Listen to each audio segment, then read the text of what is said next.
Very good. Very good. The wind, we are currently carrying out some studies in Marsabit, and we believe that for the first phase we can get 200 megawatts of wind from Marsabit.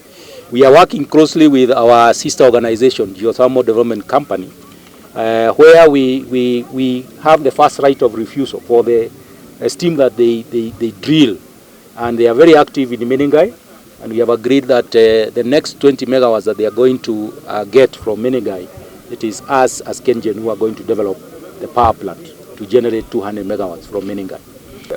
And we are looking forward perhaps in the next 10 years to ensure that we have 100% green energy in our system. So ours is to support KENGEN, especially on advocacy for green energy, and through inspection of our motor vehicles to make sure that we have safer vehicles on our roads, registration of electric motorbikes and motor vehicles which have zero emissions, and also to advocate for improved traffic management to reduce traffic volumes in our roads, which means that we'll have less emissions. And these are things that we are going to work hand in hand going forward.